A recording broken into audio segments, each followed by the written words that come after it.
I'm Joanna Barron. And I'm Leslie Gray. Welcome to the Love and Dividends podcast, where women get smart about money.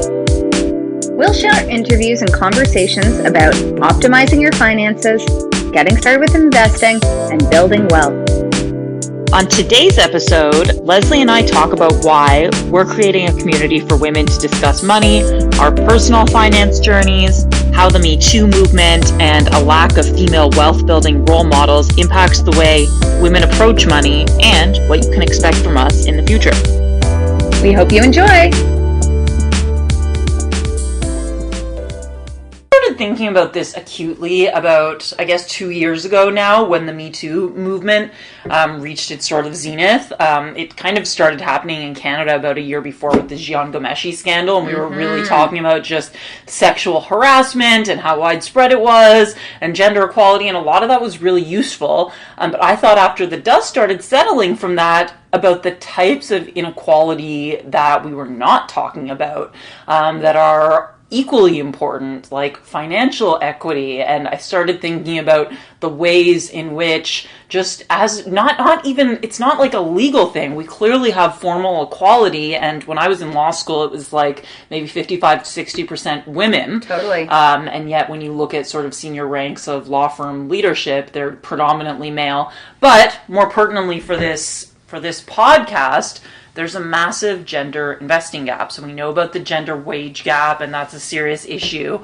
But the gender investing gap is even more substantive. 75% of money owned by women. This is from Ellevest. Shout out to Sally Kruchik, who is an OG, who we will be quoting from extensively, doing such amazing work, debunking myths. But 70% of money owned by women, by us, is not invested. It is kept in cash. And that's because we sort of think of ourselves perhaps as a bit more risk adverse, or why do you think that is, Joanna? I think part of it is that women are slightly more risk averse, but there are also ways to invest that are quite risk averse and conservative. And in fact, once we do start investing, we get better returns than men because we're more amenable, according to the evidence, to sort of let things go slow and steady with a balanced portfolio, with an index fund, with bonds, less likely to do like, I think I was telling you about off the pod, I read a story about this Bitcoin bro who took like his life savings, his family's life savings, and put it into Bitcoins. And it turned out for him, shockingly, but for every story like that, don't try this at home, ladies. Yeah. There are many people who went into ruin, but all of which is to say, we know, I used to be a criminal lawyer, so higher testosterone does lead men to engage in riskier behavior. Having said all of that, I don't think it's just that we're risk averse. No, I think that either. There is a finance bro culture that is just absolutely has the effect, whether or not it's intentional, probably not, but absolutely has the effect of keeping women away from the table. Yeah, I think it keeps a lot of people feeling left out of the table because some of the lingo used and the way we talk about money doesn't feel inclusive. It feels like this thing, I don't understand. Hopefully I find the right advisor who will understand.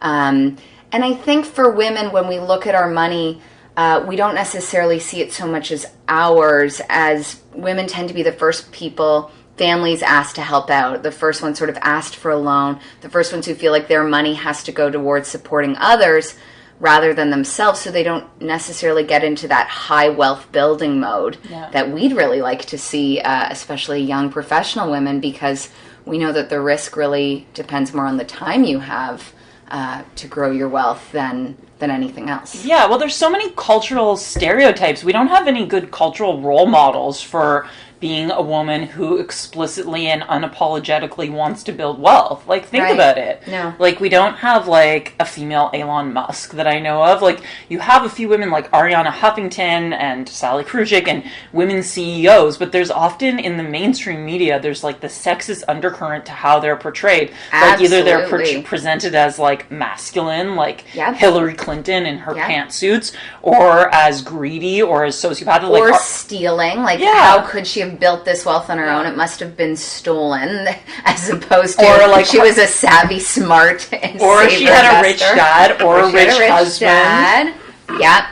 So it's true. We don't have a lot of role models, and we'd like to see that change. So we want a space where women can really talk about it so they can grow their own wealth. And to be clear, we ourselves are not the role models. Completely the opposite. Right. Both of us came relatively, late in the game. I don't know what the relation is, but certainly late in the game than I would have liked. If I could have a do-over, I would have started investing like $20 starting in college just to build the trust muscle. Yeah. But literally didn't even start occurring to me until like I was well into having a job, post law school, debt paid off. Like eventually I'm not going to work, or eventually I'm not going to be able to work. Certainly not the way that I have been.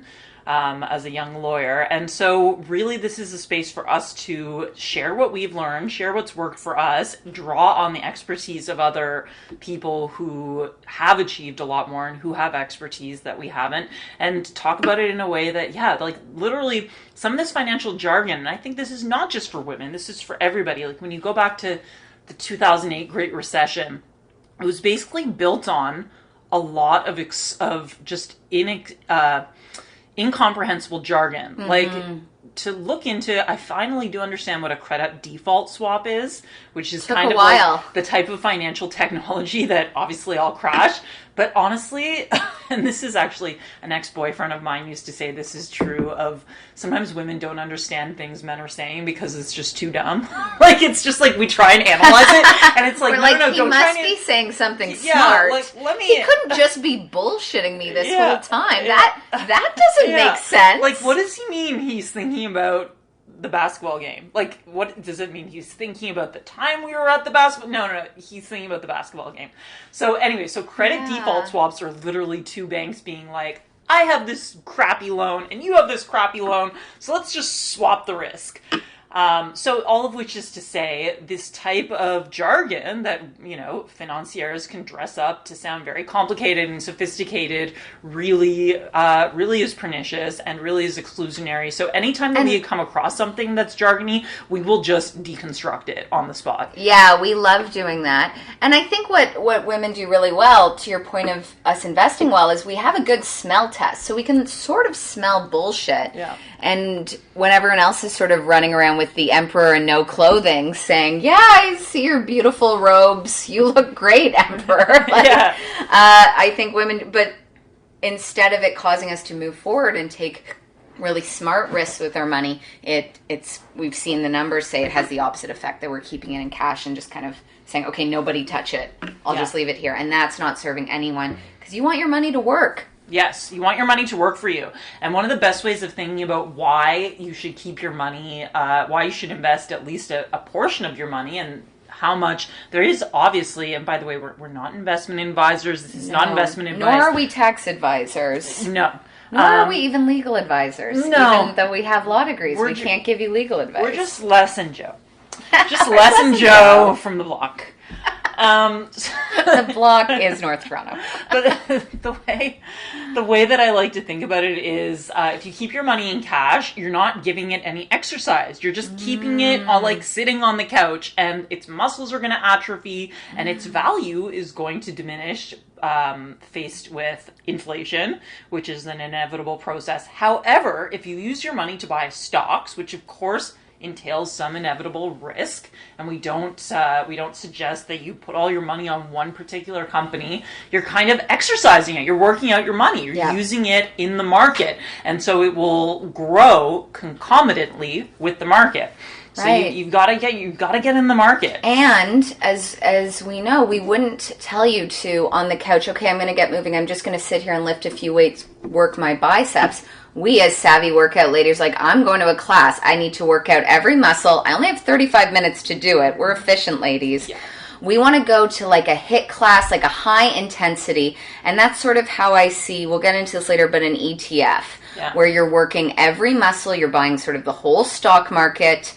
You're not focusing on just one muscle that you're going to end up wearing out and then you're stuck on the couch anyway. You're getting sort of that overall body workout so that whatever muscle you need down the road, you're ready, you have it. You have sort of the full spectrum, not just one muscle to invest in. We really want a full body approach. Yeah. But the very worst thing that you can do is just to stay out of the game the completely. Worst. Yeah. Yeah, and lose all the muscles. Yeah, and the most common reasons why you would do that, i.e. to drop away from this metaphor, which I actually think works, I love this metaphor. is because you feel like you don't have the knowledge, you feel like you don't have enough money to start investing, and really, if you can start with $50 a month, that's great. That's so much better than doing nothing. And many of the robo-advisors and index funds that you can buy into, whether you're in the US or Canada on a low-fee basis, don't have any minimums. Right. So just start to like build up that trust muscle, and you'll be amazed at where it will go. Yes. So should we pivot to our personal finance journeys just to get a little background about ourselves? Sure. Go ahead, Joe. Start us off. Okay, so I was born and raised in Toronto, which is still where I live. Lovely middle-class family, upper middle-class family, and I was encouraged to excel in my schooling. I was always a very good student, very bookish. Went to law school, but my parents never talked to me about money or about preparing for retirement or investing. And I don't think in the case of certainly my dad, it was because of a lack of knowledge. Because I know, for example, a couple of years ago, my dad did extremely well with some cannabis stocks, and luckily he sold them off before the whole market went kind of belly up and devalued after legalization in Canada. And it's kind of like, okay, if you were involved in these things, why didn't you bring me in on it? And sort of the message that I got was, work hard, get a good job, pay your bills, pay your mortgage, and basically don't worry about it. So I had to do all of the heavy lifting myself in terms of giving myself a financial education, which is totally fine. Part of becoming an adult is seeing the things that were wonderful and also lacking in your childhood. And I also think a lot of the modeling you get about money is like a reflection of your parents' view about money. And looking back, my parents had me when they were like in their early 20s. Totally. Yeah, they had 3 kids before age 25. Like, they had no idea what they were doing. Bought a house in a very different market than what we live in now. Bought a little house, had their kids, so completely different. So God bless them. I had a great upbringing, but there were a lot of things that I had to sort of reparent about myself, which I started doing a few years ago, and started with, the classics, personal finance books, Rich Dad, Poor Dad, which I love. Maybe we'll have like a book club episode where we can talk about our favorite. Well, we're 2 book nerds, so that'll be a good one. Yeah. Rich Dad, Poor Dad, Tony Robbins. Tony Robbins has a book called Unshakable that's just about... Yeah, he's my bae. Like, his voice is just insane. But he really persuaded me when he talked about just trusting in the market and the historical gains of the stock index. And he had one great quote, which is that the market never took a penny from anybody. The only time the market lost anybody money was actually their own fear, because they freaked out and said, oh, my stocks are down, so I better sell it. So I was persuaded by that. So I started investing a few years ago, and I started pretty small, couple $100 a month. I really think starting to invest and starting to restructure your finances should be a hike and not a sprint. If you start off the bat, chopping off 20%, 30% of whatever your take-home pay is, you may feel deprived. And so you have to kind of build it up over time and get used to it. But then there's this other type of satisfaction that comes from seeing that you're actually building... It's like fun to be on a hike. Yeah, you're building your net worth, as opposed to just like, okay, that month went by and I don't know where any of my money went. Like, I just have no idea. Like, bills came, I paid them, I bought this, I bought that. But like, I'm kind of just going in circles. Yeah. I agree with that completely. So, similar to Joanna, I had a great childhood here in Toronto.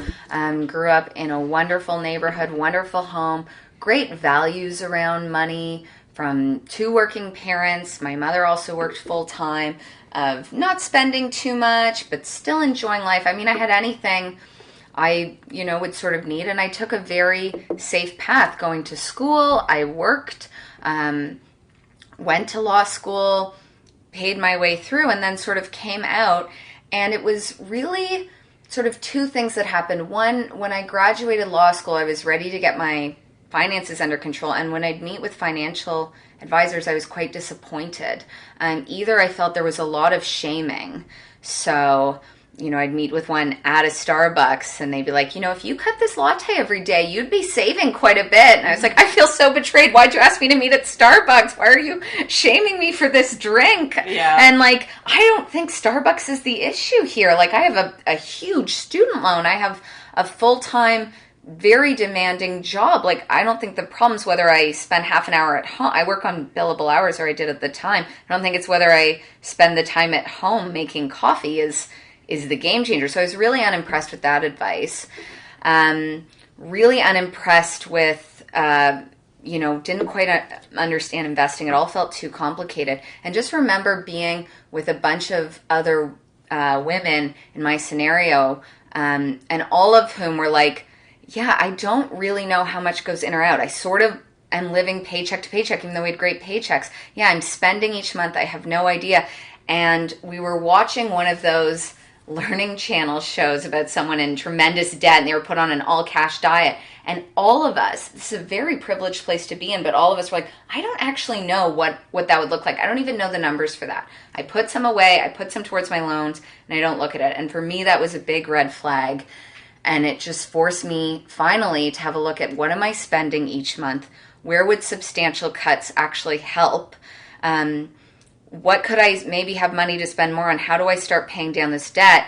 And the book I loved was Millionaire Teacher with Andrew Hallam. That was my first look that changed everything. And he sort of opens on our same premise, which is, I bet your family, he's a Canadian author, I bet your family didn't talk a lot about money. It's really a taboo, and I think especially in Canada, because we're sort of seen as a modest people. We're not necessarily we're not like Americans. Get rich. Yeah, we're sort of like, we just have our humble roots and we work hard and that's that. But for me, it was like, but what does that look like? And when people are like, save $20 a month, I was like, but then what does that do? Wouldn't deflation bring it down? How do I, it didn't have those pieces. And he did a great job doing that, and then just sort of changed all my finances, really took a hard look at what I was spending on every month and where, and we're going to talk about this a lot, but where did I get a lot of value and joy in spending money? And what were things I was doing because, well, that's just what you do and you've always done it. Yeah. And not even questioning, well, why? Why am I paying, whether it's fees to something you don't need, whether it's, a lifestyle that doesn't really work for you. And I think a lot of millennials feel this way, where our values might be more centered around travel or trips, or you'll talk about experiences over things. Experiences, yeah. And you know what? Things are good too. And things are if you're into things, get your things. Buy your latte, get your purse, whatever makes you happy. We are not about, we're not these grannies, although we will talk about grannies and why you should save to pay yourself as a granny. But we are about, spending money should be an act of pleasure and self-love, and it's something that you should do with your eyes open and never feel ashamed of. If you want to get a fancy latte with maca and cacao, go for it. It will not cut into your retirement unless you're doing it 4 times a day. Right, but nothing, and then on the reverse side, nothing's worse than the spending you're doing without even knowing it. So if you're doing it because you're like, well, I don't even like this, but it's just sort of what I do, that's the kind of stuff you can start to sort of wrap up and have a look at. So for me, it was all about just getting a basic budget and not to limit my spending, but really just to track what I was spending. So I had a real hold of what was coming in every month and what was going out. And so what was the most eye-opening for you? So first of all, how do you track your spending? Because I have a very specific system. The Every Dollar app, shout out to Dave Ramsey, who does yell at people on his show, but people love it. There are people who call him and are drowning in debt, and he just yells at them. And we are not Dave Ramsey, but very useful budgeting tool. And that was a game changer for me. It even gives you a pie chart that shows exactly which categories you're the heaviest in. There's lifestyle and debt and housing and food and things like that. And for me, that was when the penny dropped, when I was like, oh, I see now. I am spending $600 a month on personal care between highlights, waxing, nails, that is ridiculous. However, in my case, I can justify it because I live in a small condo and I don't have a car and I rely on walking in TTC. So those are if you can get a control of your transport and housing costs, which is highly recommended. Of course, not everybody can, not everybody lives in an area that's accessible to transit, but that has been a huge game changer for me to just cut out, because prior to when I was a criminal lawyer, I had to have a car, obviously, because I had to drive out to like Milton and Brampton. These are terrible places if you're not from the Greater Toronto area. Oh no! Sorry, Joanna, no, alienating no, some no. Brampton, Milton. I love Brampton. Sorry, all of which the traffic to go to those places can be terrible. So I had a car. It's terrible to drive to them. I will agree with that.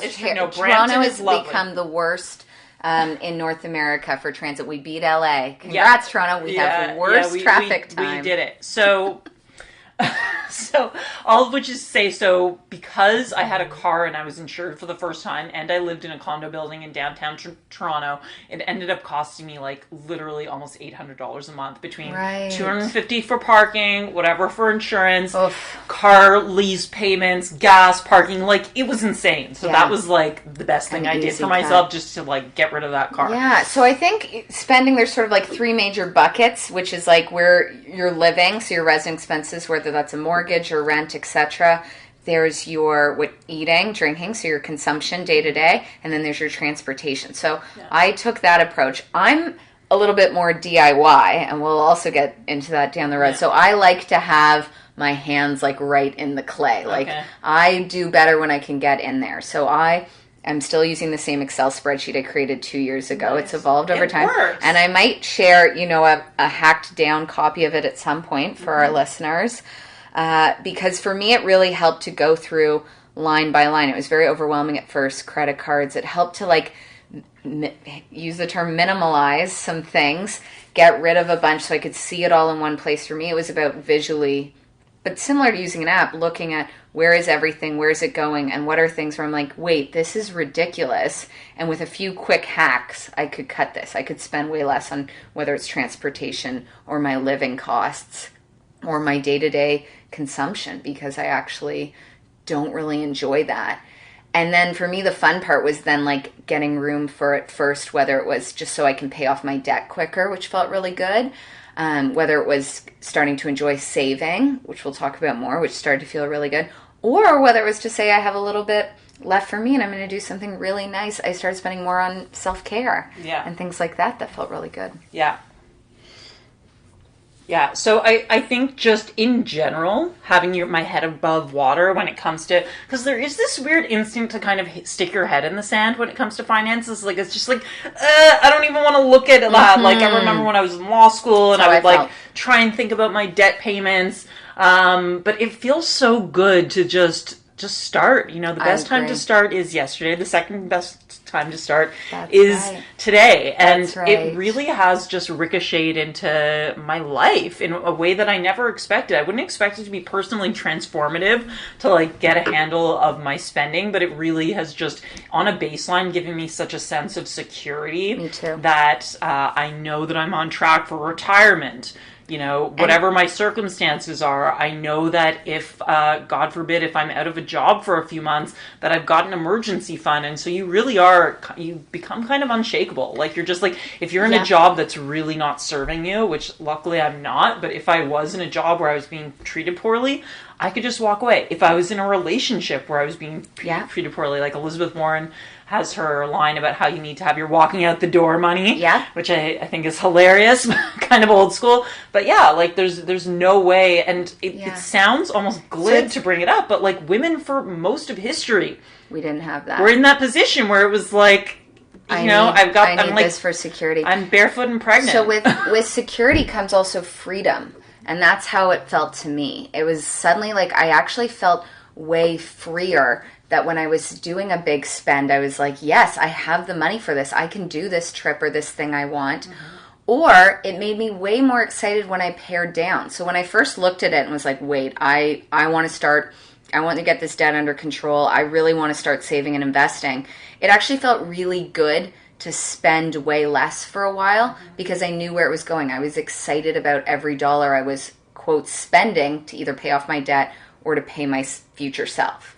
So I think changing that mindset when you suddenly go, this money's mine and I have earned it and I can now use it to enrich my life, feels so much better than, I think I'm doing it right, I'm making money, I'm not in too much debt, so am I okay? I don't even I don't really know, and I actually don't even want to look at it because I'm so nervous. I've been doing it all wrong. And then you're so just I won't like look at it. fully a victim of the capitalist system. And so many so, like, are, you know, and so many in our profession and others. Yeah, and to some extent you can take back control. You can't take back 100% control. We do live in a capitalist system, but like you can have some dignity about it. And another great author, C.L. Collins, like either you master money or money is your master. So we want to help sort of everyone be able to start to master whatever money is for them, whatever wealth means for them.